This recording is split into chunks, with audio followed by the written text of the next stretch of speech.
Okay. The sixth of the plosive sound is the voiced velar plosive. The voiced velar plosive. This is the last of the plosive sounds, and it is to be realized as ri and not g, as we know it. It is to be realized as ri. So it is realized in these three forms: letter G, letters GG, and letters GH, which means that GH, the H in this GH, the H here is silent. So we don't pronounce the H whenever we find it. So instead of saying ghost, we don't say ghost. So, but before let's start from G. In initial position, we have gay, we have gamble, we have gate, we have goat, and we have gobble. Then at end position, we have bug.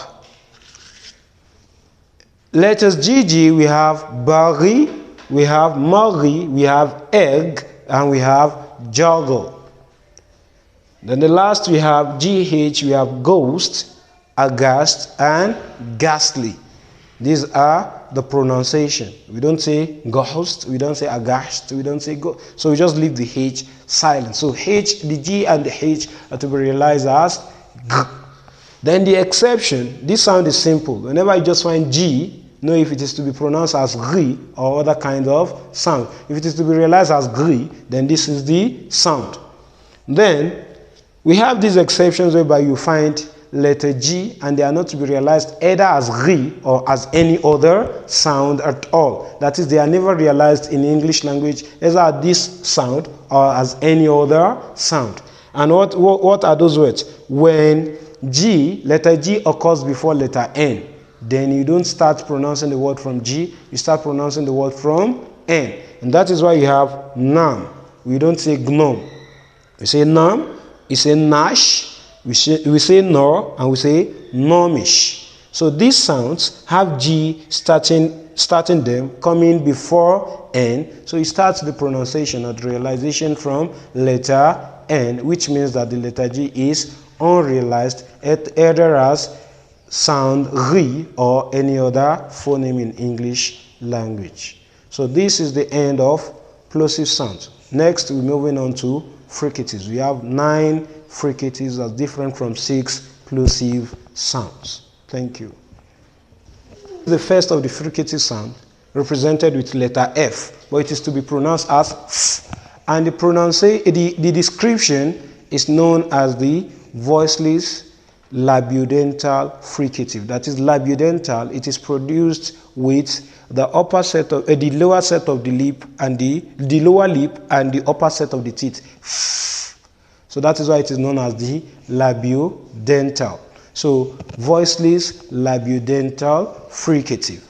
And then it is realized in these two ways. It is realized with letter F and letters PH. So we have wife at end position, F. We have 5. We have 5, F at initial position, force, feet, and leaf. Then we have PH, we have photo, physics, both in initial position. We have graph at end position, philosophy at the beginning and in the middle position. Then we have phone at end position. So when you find F, it is to be realized as F. And when you find PH, it is to be realized as also F. This sound has no exception. That is, wherever you find F and PH, they are to be realized either as F or as any other sounds. So when you continue to listen to me, you get to know how they are realized, whether as F or as other sounds. Okay, the next sound in the fricatives is V, the one realized with letter V, and it has just 2 representations. And the first one is with letter V. When you find letter V anywhere in English language, it is to be realized as the V sound, and it is described as the voiced labiodental fricative. That is, it is a counterpart of F. So this is V, that means it is stressed labiodental fricative. So in initial positions, position, we have van, vim, verve, we have vintage, and we have value. And at end position, we have love and we have strive. Then the second pronunciation or representation, we have the letter F. Letter F, it has just one single representation, and that is of. Now, if you pronounce this OF as off, what you pronouncing is OFF. So when you have OF, it is to be realized as of and not off. And that is why OF is to be transcribed like this. This is the transcription of, and that is the simple pronunciation. Or if it is to be unstressed, it is sure sound and V. Then we have of. Now this sound has any exception. So that means whenever you find V, it is to be realized as the V sound, that is the voiced labiodental fricative. And for F, just in this word, and to be realized either as this when it is stressed or like this when it is unstressed. Then next we're moving on to the next sound. Okay, these two sounds on the board are known as the interdental fricatives. That is, for you to pronounce them, the upper and the lower teeth, the upper set of the teeth and the lower set of the teeth must come together with the tongue interfering between them. So that, and what these sounds are being taught as is known as the TH sounds. That is, both sounds are to be realized as TH. What's the difference? In Nigeria, the sound, the TH you pronounce as T is this sound, and the one you pronounce as D is this sound. That is, Nigerians they are prone to pronounce this as tin, while they are prone to pronounce this as dan. So the TH we are prone to pronounce as T is this sound, and the TH we are prone to pronounce as D is this sound. But that is not their pronunciation. The pronunciation actually is, and this is v. This is voiceless interdental fricative, while this is voiced interdental fricative. Voiceless interdental fricative, it is pronounced as f, f. That is two teeth coming together, we have f, and this one we pronounce it as v, v. So we have thin and we have then.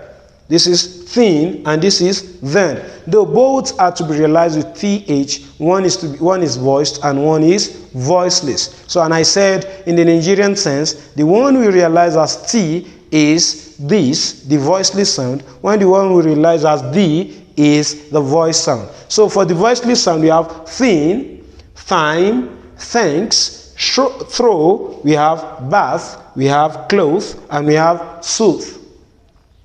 Then for the voice sound, we have then, there, we have that, those, we have bath, we have clothes, and we have soothe.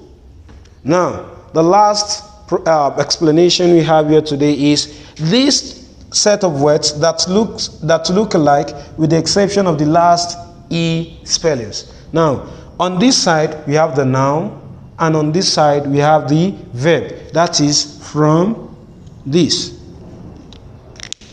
When we have these spellings like this, that is words with TH that could serve as a noun and as a verb. If it is to be a noun, then it is to be realized as this sound. We say bath, that is without the E. If it is to be a verb, then it is to be realized as this sound, that is with the E. So here we say bath, and here we say bath.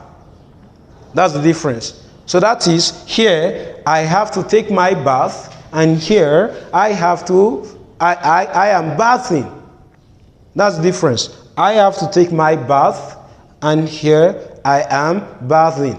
Here I have to put on my clothes, and this is a piece of clothing. Here this is, okay, here you say this is a soothing agent, and this, you say this is a soothe. That is something that soothe someone. That is, on this side we have the noun, and on this side we have the verb. That is, if this word are to be used as verb, that is with the E, we realize them as this voiced interdental fricative. And without the E, when they are nouns, they are to be realized as the voiceless interdental fricatives. So this is realized or known as the TH sounds. They are known as the TH sounds. Till I can't no more. I got the horses in the bag. Horse stock is attached.